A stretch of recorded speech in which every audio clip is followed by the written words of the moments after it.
Donc, bienvenue à cette webconférence et séance de questions-réponses sur les programmes d'études en géographie, développement durable et tourisme. Donc, moi, je me présente, Véronique Audet, je suis responsable de la promotion et de l'information sur les études à la Faculté de foresterie, de géographie et de géométrique. Donc, c'est moi qui vais animer la webconférence et je suis en compagnie de ma collègue Sofiane Landry. Donc, je te laisse te présenter. Bonjour, donc moi je suis conseillère à la gestion des études. Je vais pouvoir répondre également à vos questions à la fin de la séance.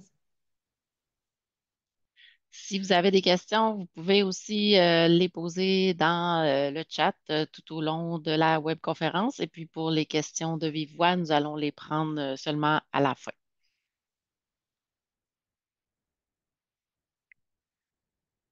Donc, dans le département de géographie, nous avons plusieurs programmes. On va faire un survol de l'ensemble des programmes. Puis ensuite, si vous avez des questions plus spécifiques, vous pourrez les poser. On a des baccalauréats en géographie et un autre en développement durable du territoire, qui est un peu l'équivalent du niveau licence. On a également trois certificats de premier cycle qui sont l'équivalent d'une année de licence, on pourrait dire, là, une année universitaire complète. Pour ceux qui sont à l'international, là, je voulais juste un peu faire le parallèle. Des certificats qui peuvent être suivis entièrement à distance ou en partie à distance et en classe, là. Nous avons aussi des programmes de deuxième cycle. On a une maîtrise en sciences géographiques avec mémoire, donc une maîtrise de recherche et également une maîtrise professionnelle en sciences géographiques. Et nous avons une maîtrise professionnelle en biogéosciences de l'environnement, un microprogramme de deuxième cycle en changement climatique. Donc, il s'agit d'un programme entièrement à distance, un programme court de seulement 3 cours, donc qui est fait pour les professionnels qui souhaitent se spécialiser. Et nous avons un doctorat en sciences géographiques. Nous allons commencer par les programmes de premier cycle. Au baccalauréat en développement durable, c'est un nouveau baccalauréat qu'on a depuis quelques années. La première cohorte de diplômés a terminé en 2023. C'est un baccalauréat multidisciplinaire qui vise à former des professionnels en mesure de concevoir des stratégies de développement durable, des politiques de développement durable et qui soient capables aussi de l'implanter dans leur milieu, dans la communauté ou sur le territoire. Nos baccalauréats sont d'une durée de 3 ans. C'est un programme qui est unique au Québec. On a environ 50 à 60 étudiants par année, là, si on considère la mission à l'automne et la mission à l'hiver. Dans la formation, étant donné que c'est multidisciplinaire, on touche à plusieurs sphères du développement durable, l'économie, le côté social, l'environnemental. Donc, on a des cours dans différentes facultés. Et pour pouvoir créer une synergie à travers toutes ces connaissances-là, on a 6 cours intégrateurs, un à chaque session d'études en développement durable spécifiquement avec la cohorte du baccalauréat qui permettent d'intégrer les connaissances vues dans les différentes matières. On a une grande diversité d'expertise dans les différentes sphères du développement durable à l'Université Laval. Étant donné qu'on est quand même une grande université, ça permet d'aller chercher à toutes les expertises. Et puis, dans la formation, il y a possibilité de faire un stage optionnel, rémunéré et crédité durant la session d'été. On a également des cours optionnels qu'on peut prendre. Il y a quand même beaucoup de cours obligatoires dans la formation, mais on peut aller chercher des cours optionnels dans les grandes spécialités suivantes, ville et urbanité, en agriculture, foresterie, ressources naturelles et ruralité, et également dans la faculté d'administration en gestion des organisations. Il y a également une exigence d'anglais à obtenir. Sinon, on peut prendre un autre cours optionnel. J'ai mis un peu l'exemple de cheminement. Il est disponible sur le site web si vous voulez aller le voir plus en détail. Mais on voit les cercles verts qui sont les cours intégrateurs. On voit vraiment qu'il y en a un par session d'études. Puis, on touche vraiment à toutes les sphères du développement durable, autant au niveau de environnement et société, par exemple, de l'aménagement durable du territoire, de la gestion des administrations publiques et politiques, mais aussi au niveau environnemental avec des cours sur le paysage, sur l'écologie aussi qu'on peut suivre un peu, mais d'avoir les bases du développement durable pour pouvoir agir dans notre milieu. On se demande aussi un peu où on peut travailler avec le développement durable. Ça peut servir aussi à avoir des idées pour ceux qui voudraient entreprendre le certificat en complément peut-être un autre bagage de formation. Mais on peut être au niveau municipal, au niveau gouvernemental. Chaque ministère au Québec a un conseiller en développement durable, un officier en développement durable doit mettre en place une stratégie de développement durable dans chacun des ministères. Il y a également les organismes environnementaux, même les grandes organisations aussi qui souhaitent intégrer le développement durable dans leurs pratiques et également là, beaucoup dans la question territoriale là, avec les municipalités régionales de comté qu'on appelle ici au Québec. J'ai voulu mettre quelques exemples concrets. Donc, ici, on avait un poste de conseiller en développement durable dans une MRC. Donc, comment intégrer le développement durable dans le schéma d'aménagement et dans la planification stratégique sur le territoire. Euh, Ensuite, ici, c'était en mobilité durable. Donc, tout ce qui est relié au transport durable, aux bonnes pratiques, si c'était pour un centre de gestion des déplacements dans la région de Gatineau, mais on en a aussi, par exemple, Accès Transport Viable à Québec, à Montréal. Il y a plusieurs organisations là, pour la gestion des déplacements durables. Même un centre hospitalier, on engage un conseiller, un agent de planification, programmation et de recherche en développement durable pour intégrer au sein de l'organisation des bonnes pratiques, diminuer le gaspillage, s'assurer du bien-être des employés, parce que le développement durable intègre aussi là, l'aspect social et économique. Ici, on avait un fonds subventionnaire qui gère des programmes de subvention pour les différentes organisations au niveau du développement durable. Donc, un chargé de projet en développement durable pour faire le suivi avec les organisations par rapport aux subventions qui sont données. Même dans le domaine horticole, donc une grosse coopérative horticole qui ont un plan, une planification annuelle des objectifs de développement durable. Donc, la personne doit mettre en place le plan d'action et le faire réaliser dans l'organisation. Même l'Association de la construction du Québec ont un conseiller en développement durable pour intégrer les bonnes pratiques au sein de leurs membres et pour établir les différents partenariats, par exemple avec Recyc Québec pour le recyclage là, des différents déchets de la construction, mais ça, c'est vraiment très, très diversifié. Si on passe avec notre autre formation, on a le baccalauréat en géographie, qui est une formation de premier cycle également de 3 ans, 90 crédits. Il y a 33 crédits obligatoires sur 90 et 6 crédits de stage de fin d'études ou de projet de fin d'études. Donc, ça permet une grande latitude pour le choix des cours optionnels. Il y a une exigence de langue également pour ce programme. Et vous allez voir aussi, on a une grande expertise autant en géographie et en développement durable au sein du département de géographie. On a des professeurs spécialisés dans plusieurs domaines. C'est une des forces de l'Université Laval. Donc, ça passe par l'écologie aquatique, la géomorphologie, le tourisme, les changements climatiques, la climatologie, la géographie de l'Afrique, l'aménagement durable de la ville. On a également des professeurs spécialisés en géographie autochtone, en géoarchéologie, en géomorphologie des régions froides, également tout ce qui est relié à l'érosion des zones côtières, à la dendrochronologie. Donc, ça permet vraiment d'avoir un choix de cours très intéressant, très diversifié, mais également aussi beaucoup d'expertise de recherche. Là, on va le voir plus loin pour les maîtrises et les doctorats.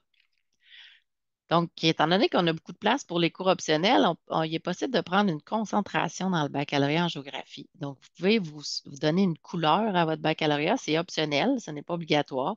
Par exemple, en aménagement du territoire québécois, en géographie des espaces mondiaux, en géographie humaine et historique, en tourisme, en géographie physique et environnement naturel pour ceux qui s'intéressent plus au domaine de l'environnement ou aux sciences de l'information géographique, c'est tout ce qui est relié à la géomatique, à la cartographie numérique, aux technologies qu'on utilise maintenant pour cartographier le territoire et pour nous aider dans la prise de décision.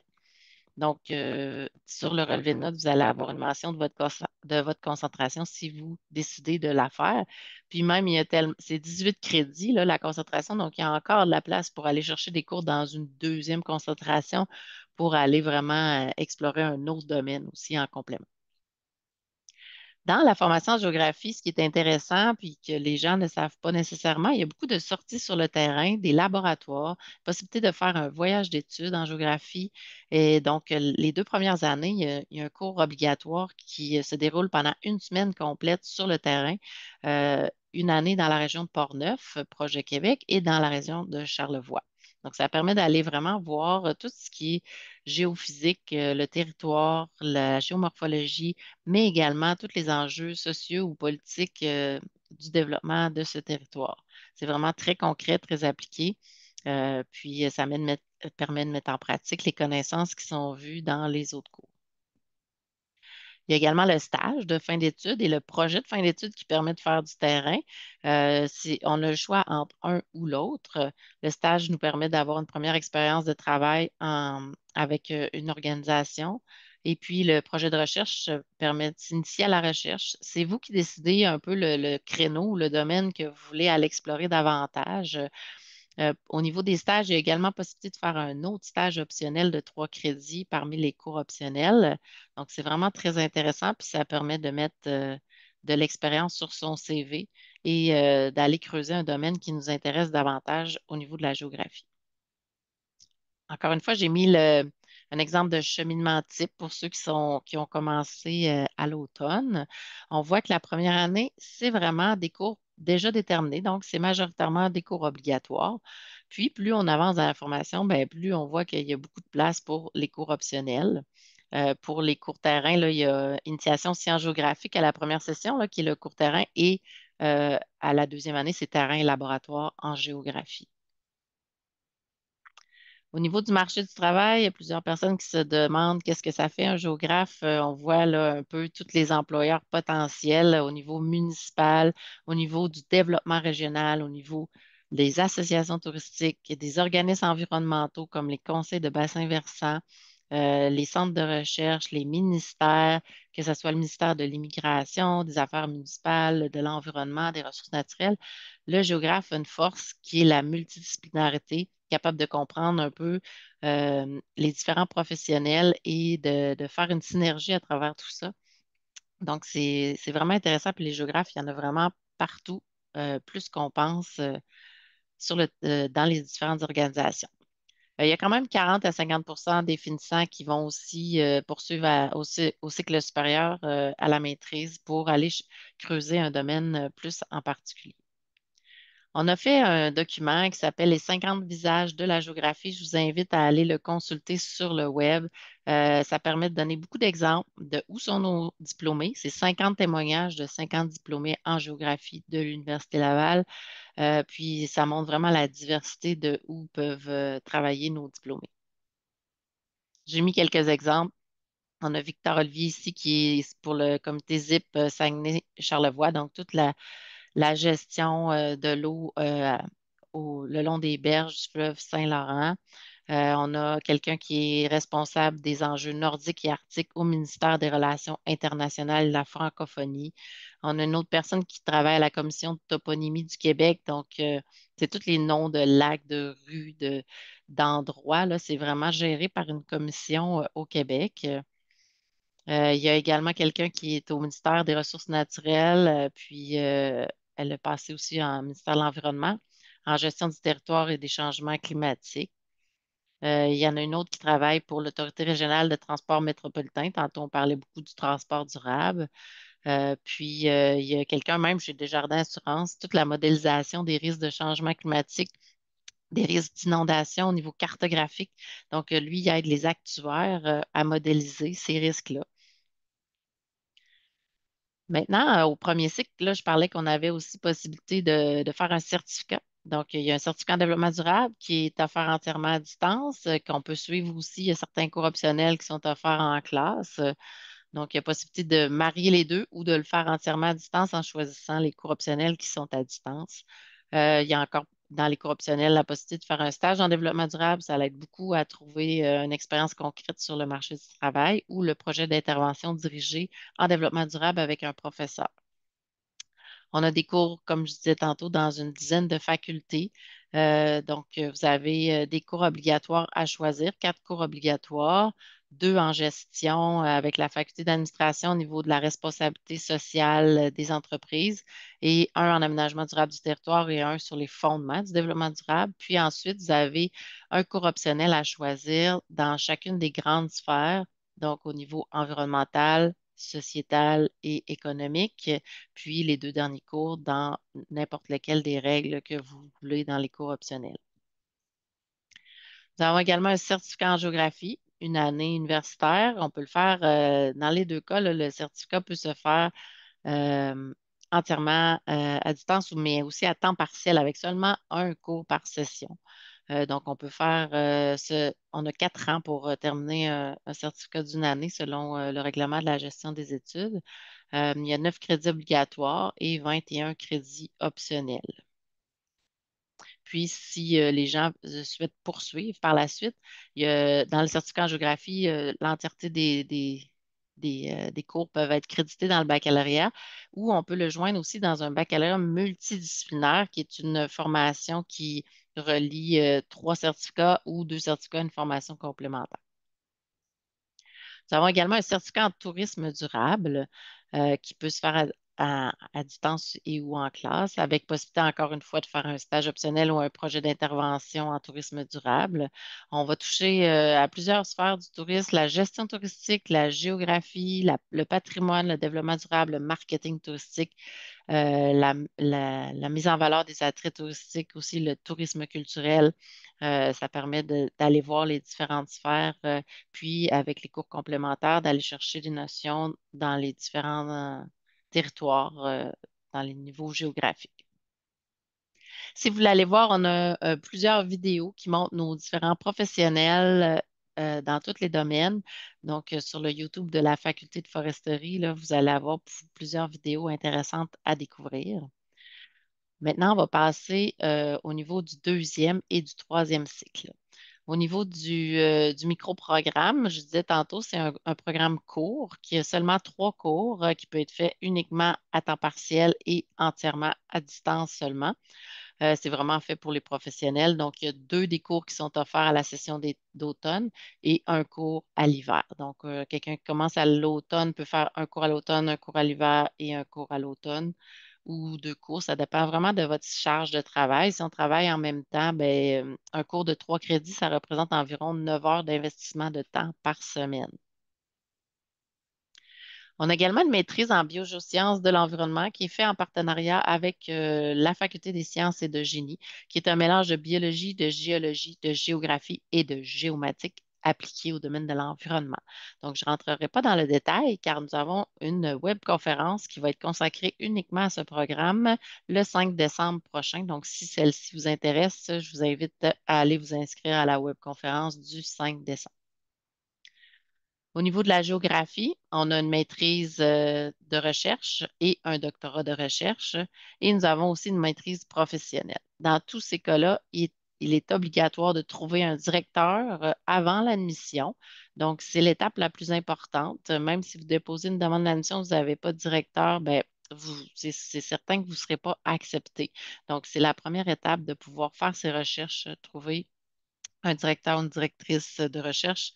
Puis pour la maîtrise professionnelle, là, c'est plus un superviseur, mais il faut le mentionner également quand on rentre en communication là, avec les professeurs, c'est le niveau qui nous intéresse. Donc, on a des expertises variées. On l'a vu tantôt, la grande diversité de professeurs. Il y a au moins 25 professeurs-chercheurs dans le département de géographie.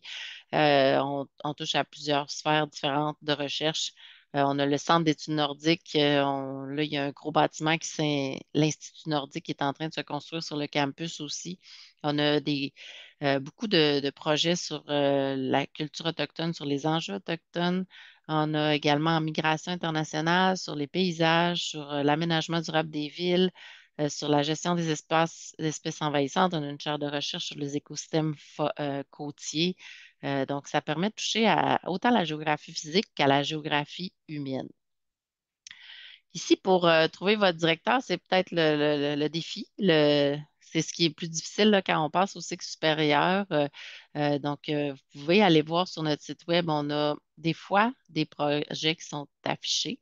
Par contre, la plupart du temps, il faut contacter chacun des professeurs qui travaillent dans les domaines qui nous intéressent. C'est important de rédiger toujours un courriel personnalisé, détaillé, les raisons pour lesquelles vous souhaiteriez collaborer avec ce professeur, votre parcours universitaire, c'est quoi vos intérêts de recherche.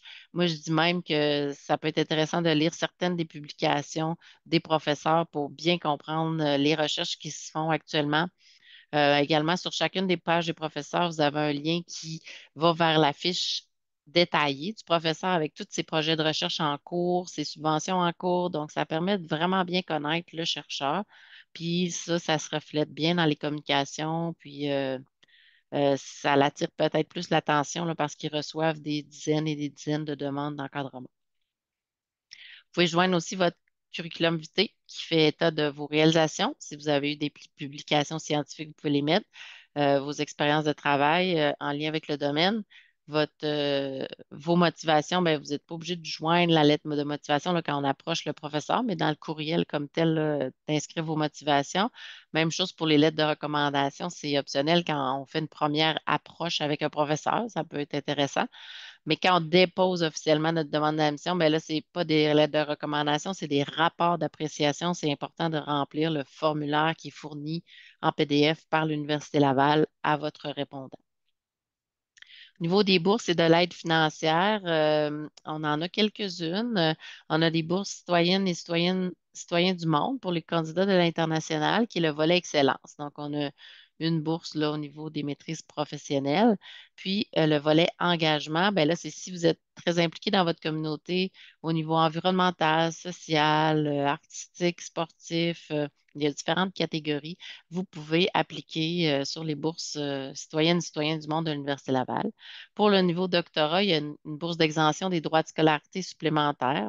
Donc, c'est possible de payer les mêmes frais de scolarité que les Québécois si vous êtes de l'international. Pour la maîtrise, ben là, c'est par pays, donc c'est différent.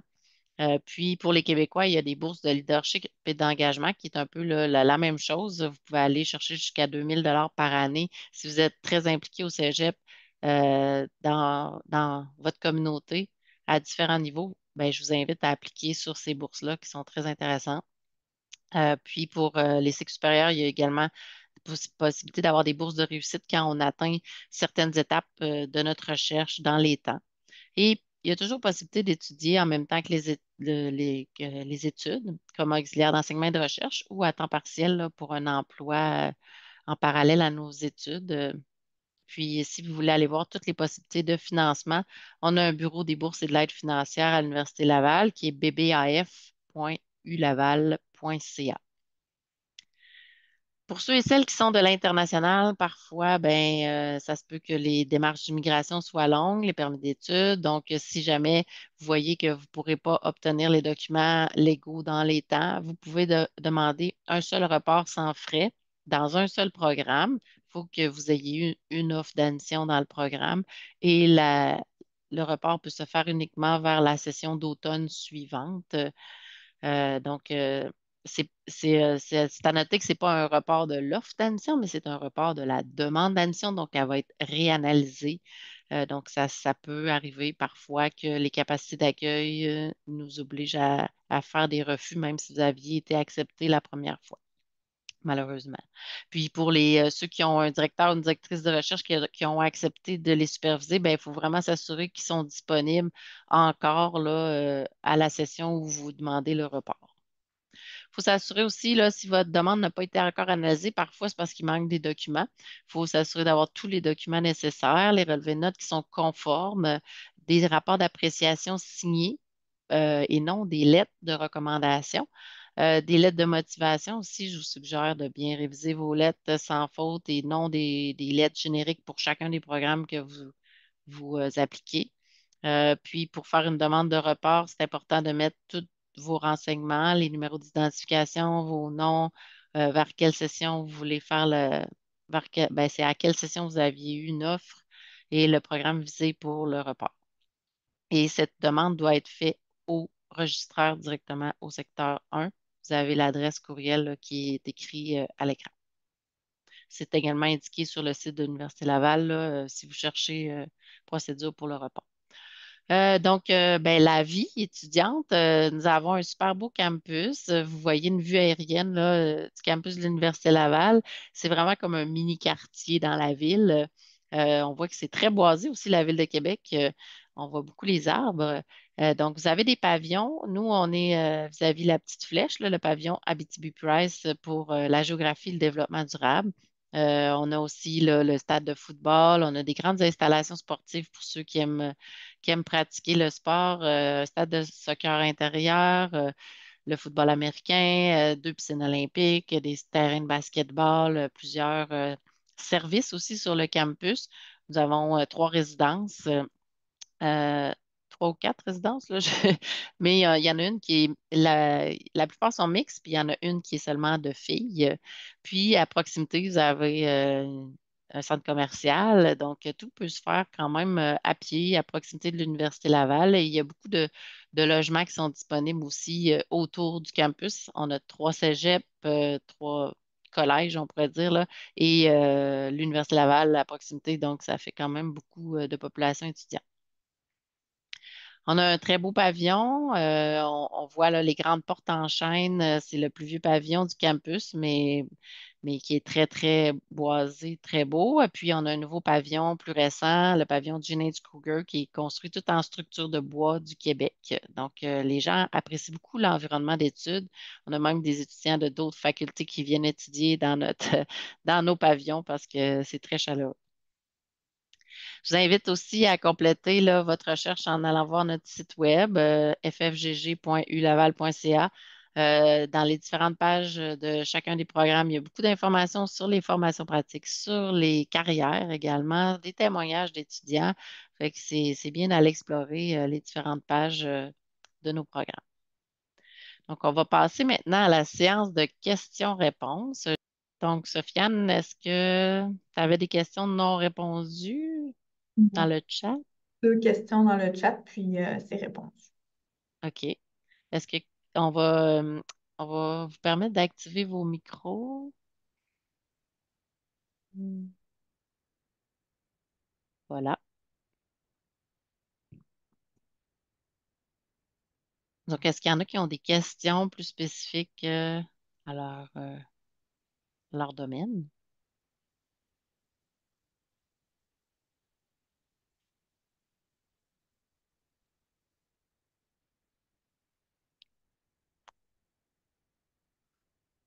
Il y a une question dans le chat. Le certificat se fait soit à temps plein ou à temps partiel. Je vais aller voir la question entière. Bonjour.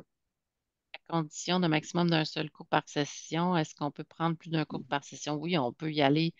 C'est nous qui décidons là, la formule. On peut aller avec seulement un cours par session, deux cours, trois cours, quatre cours. Le maximum, habituellement, c'est cinq cours par session environ, là, 15 crédits, À partir de 4 cours, ça vous donne le statut temps plein. 12 crédits. Je crois qu'il y a quelqu'un qui avait une question verbale.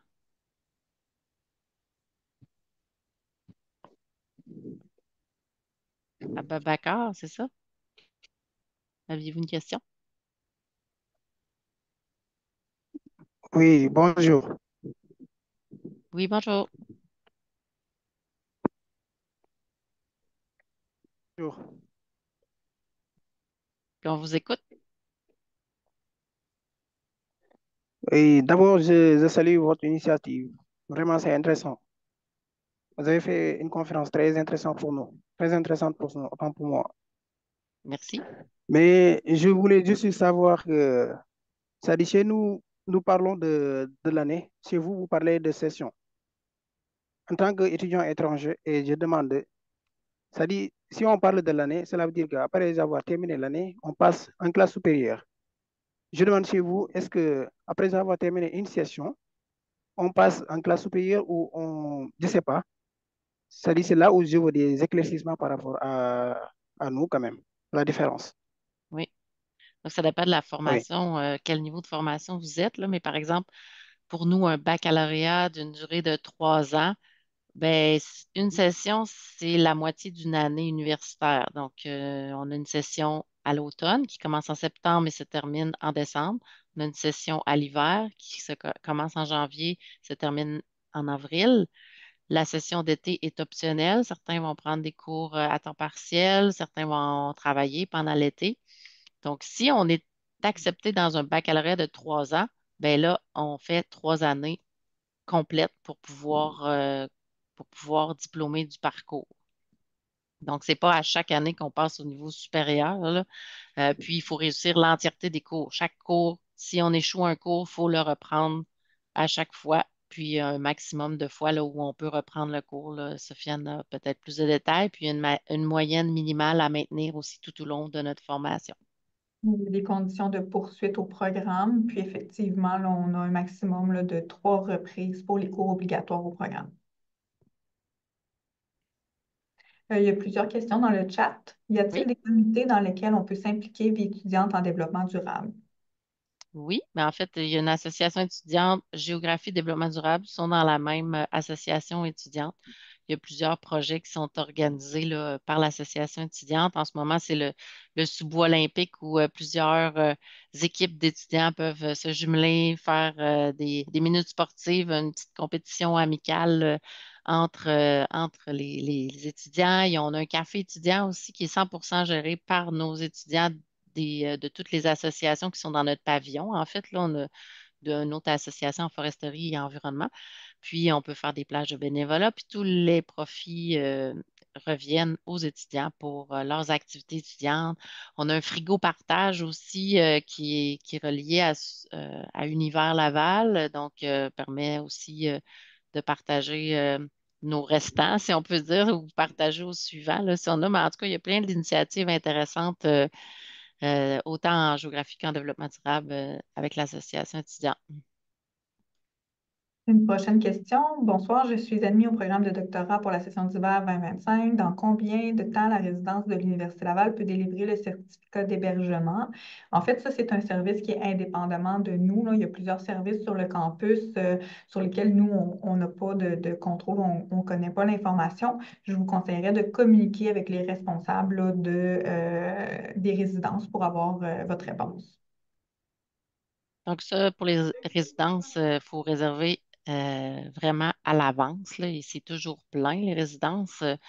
Donc, si jamais vous, par exemple, c'est pour la session d'automne, dès que vous avez votre offre d'admission, que vous savez que vous avez accepté l'offre d'admission, c'est mieux de réserver sa place, là. Il y a un dépôt à mettre quand même, là, mais ça permet quand même de se garantir une place. Si on est juste le mois avant le début des cours, c'est certain qu'il n'y a pas de place, là. Est-ce que le certificat en tourisme durable peut se joindre au bac en géographie? Euh, oui, et sous toute réserve. En fait, comme ma collègue le mentionnait, le baccalauréat en géographie a quand même des concentrations. Donc, il y a quand même une concentration qui est en tourisme parce qu'on ne peut pas créditer non plus des formations dans une sous-catégorie du programme dans lequel on le fait. Mais s'il y a suffisamment de cours différents, il y aurait possibilité de le faire. Mais il faut s'assurer, là, dans le fond, que dans le bac en géographie, on ne prenne pas nécessairement les cours en tourisme qui pourront être reconnus là, dans le certificat.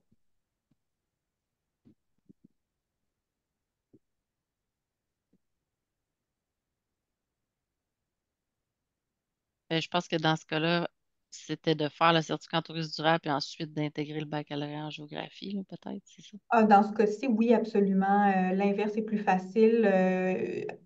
On peut reconnaître aussi la plupart des cours du certificat au baccalauréat. C'est plus dans ma réponse concernait plus l'inverse de joindre les deux programmes, mais pouvez commencer là, par un certificat, certificat en géographie, certificat en tourisme durable, pour ensuite l'intégrer là, en partie dans le baccalauréat en géographie. C'est ça. Si jamais on veut diplômer des deux, du certificat et du baccalauréat, ben, il faut quand même qu'il y ait un tiers des crédits différents là, pour pouvoir diplômer du second programme. Et oui, effectivement, il est possible de faire 2 certificats en même temps. En fait, vous pouvez même faire jusqu'à 3 certificats pour avoir un baccalauréat multidisciplinaire. Donc, c'est simplement que lorsque vous faites une demande d'admission, quand vous acceptez les 2 certificats, vous indiquez que vous voulez les faire en simultané. Donc, vous aurez les deux programmes ouverts en même temps. Puis pour le baccalauréat multidisciplinaire, c'est vraiment important de faire approuver son projet d'études. On peut commencer par un certificat, mais si on pense vraiment faire un bac multidisciplinaire, il faut faire approuver. Il y a certains certificats qui sont incompatibles entre eux parce qu'il y a trop de cours communs. Donc, c'est vraiment important de regarder ça avant de faire un deuxième choix de certificat ou d'en faire deux en même temps si notre but, c'est d'avoir un baccalauréat à la fin du compte. Pour ce qui est des questions sur le permis d'études, malheureusement, nous, on n'est pas autorisé là, à donner ces renseignements-là. Donc, on ne peut pas vous confirmer que l'attestation d'hébergement est obligatoire pour la demande de permis d'études. Vous pourriez communiquer là, avec le bureau du registraire, le secteur immigration, si vous voulez avoir plus d'informations là, sur les conditions d'obtention là, du permis d'études. On peut mettre l'adresse peut-être là, du registraire. Je vais vous indiquer l'adresse C'est dans le ouais, immigration commerciale reg.ulaval.ca. Ça, c'est pour les étudiants qui ne sont pas encore à l'Université Laval, mais qui ont déposé leur demande d'admission. Pour la bourse d'exemption, est-ce que tu es un peu au courant, Sofiane? Est-ce que c'est pour le doctorat? Est-ce que vous parlez pour le doctorat?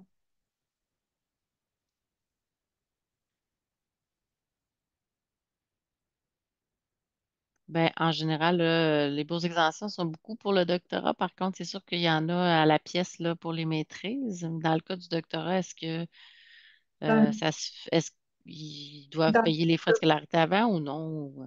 Dans le cas du doctorat, pour une première session, vous avez jusqu'à la fin de la première session pour déposer là, votre demande d'exemption. Donc, effectivement, si vous faites votre dépôt des pièces et de la demande après la date limite là, de paiement des droits de scolarité, ça va être remboursé là, par la suite. Donc, votre facture va être ajustée, mais elle est ajustée seulement lorsque vous faites votre demande d'exemption. Donc, c'est une autre étape une fois là, que vous êtes ici, là, par exemple, là, que du permis d'études, là. Oui, l'ensemble du certificat en géographie est pas mal reconnu dans le bac, étant donné que là, on voyait qu'il y avait quand même 50 crédits optionnels. Là, ça permet facilement là, de créditer les cours du certificat dans le bac. Par contre, on ne peut pas garantir que le parcours va prendre seulement 2 ans par la suite, là, parce que des fois, il y a des cours qui sont préalables l'un à l'autre. Ça va être de faire le meilleur cheminement possible là, avec le conseiller ou la conseillère à la gestion des études lors de votre inscription si vous décidez de poursuivre au bac par la suite. L'avantage, c'est que c'est quand même un programme qui est assez flexible, puis il n'y a pas de mise à niveau. En fait, antérieurement, il y avait un préalable de cégep de mathématiques qui n'est plus présent, donc il n'y a pas de scolarité préparatoire là, si vous passez du certificat là, au baccalauréat. Par contre, si vous êtes un candidat adulte, là, ça peut être possible qu'il y ait certains cours qui sont à faire, là, mais quand vous êtes en scolarité préparatoire, vous pouvez faire des cours qui sont demandés, puis commencer certains cours du programme, tout dépendant le cas. Dans le fond, Euh, les demandes d'admission ne sont pas liées avec votre demande de permis d'études. Donc, comme ma collègue le mentionnait lors de la présentation, vous pouvez reporter une seule fois une demande d'admission à la session là, d'automne suivante, sans frais. Sinon, il faut redéposer une nouvelle demande d'admission. il y avait d'autres questions.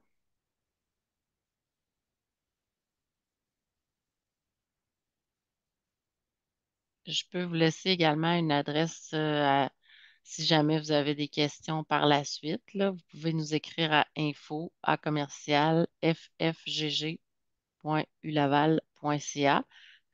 Si jamais vous avez déjà déposé une demande d'admission, peut-être juste indiquer votre NI, c'est plus facile de vous retrouver dans le système et mieux comprendre votre demande. Puis sinon, ben, on peut vous référer à la gestion des études là, si c'est une question qui concerne la gestion des études.